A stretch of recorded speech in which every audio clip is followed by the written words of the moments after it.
그리고 이제 부모가 채무자여야 되는 거죠. 다른 사람이 채무자인 거는 부담부 증여가 안 된다는 거고요.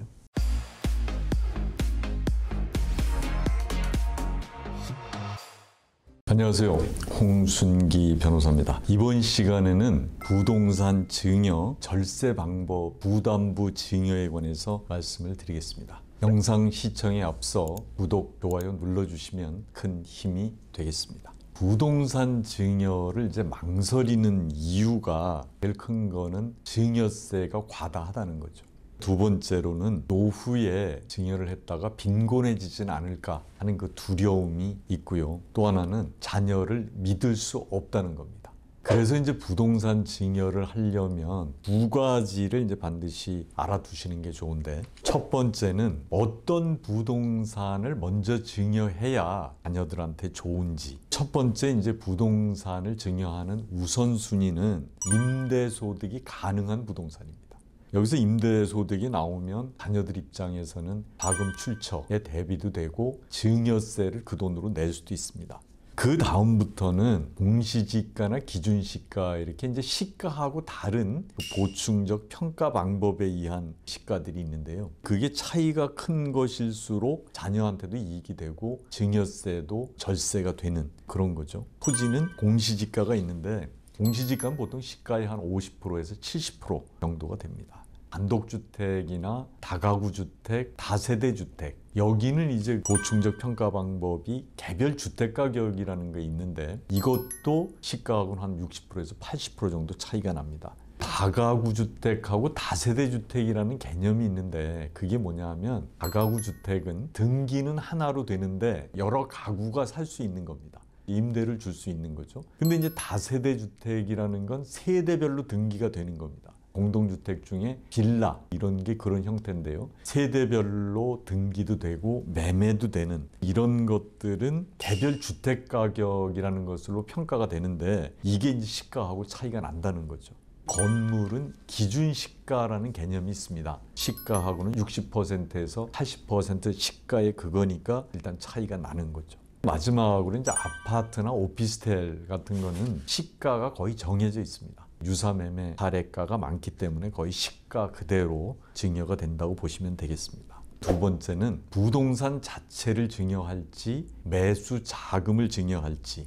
이게 문제가 됩니다. 자녀가 소득이 있다 그러면 매수 대금을 증여하는 게 유리합니다. 나중에 이게 주택 구입을 하거나 이럴 때 이제 자녀들이 자금 출처 소명을 해야 되는데, 자금 출처 소명은 80%까지만 하면 됩니다. 한 20% 정도는 여유가 생기는 거고요. 절세를 할 수도 있습니다. 자녀가 소득이 없다면 부동산 증여가 유리한 거죠. 부동산이라는 게 시가 그대로 잘 반영이 안 되고 보충적 평가 방법에 의해서 반영이 되니까 부동산 자체가 유리하다는 건데, 이러려면은 대개 부모가 그 부동산을 취득하고 2년 정도는 지나야 공시지가나 기준시가로 평가가 될 수 있다. 이 점은 이제 고려를 하셔야 됩니다. 이제 부담부 증여는 채무하고 같이 증여를 하는 거죠. 10억 원짜리 아파트가 있고 대출금이나 임대보증금이 3억 원이 끼어 있는 경우하고 이제 한번 비교를 해보면요. 시가 10억 원인 아파트는 증여세는 2억 4천만 원입니다.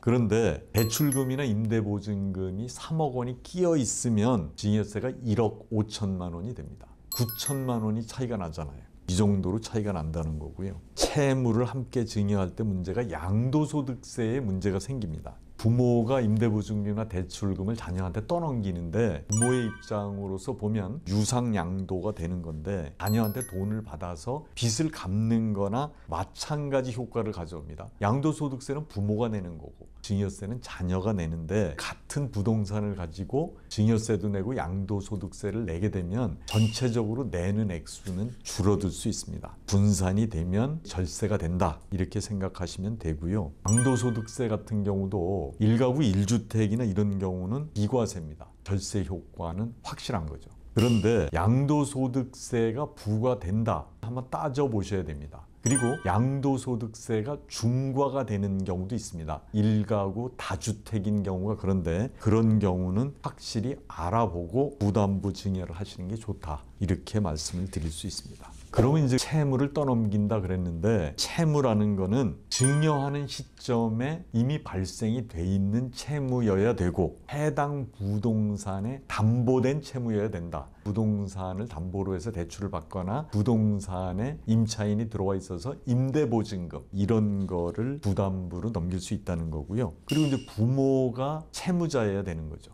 다른 사람이 채무자인 거는 부담부 증여가 안 된다는 거고요. 다음에 자녀가 채무 변제 능력이 있어야 부담부 증여가 가능합니다. 자녀한테 소득이 없다면은 부담한 채무도 국세청 입장에서 봤을 때는 부모가 줄 수밖에 없지 않냐. 그래서 그 부분에도 증여세를 과세한다는 겁니다. 판례를 보면 20대 초중반인 대학생 이런 경우는 가까운 미래에 소득이 생길 수 있다. 이래서 변제 능력이 있다고 봤고요. 자녀가 9살인 경우에는 채무 변제 능력이 없다. 이런 이제 판례가 있습니다. 그래서 나이가 워낙 어려서 채무 변제 능력이 없으면 그 부담한 채무도 증여로 보게 된다. 이거를 아시면 좋겠고요. 부담부 증여가 되면 국세청에서는 1년에 2차례에 걸쳐서 계좌 확인을 합니다. 자녀가 정말로 채무 부담한 거를 변제했는지, 그게 아니고 대출금을 부모가 갚았다. 그러면 증여세를 부과하게 됩니다.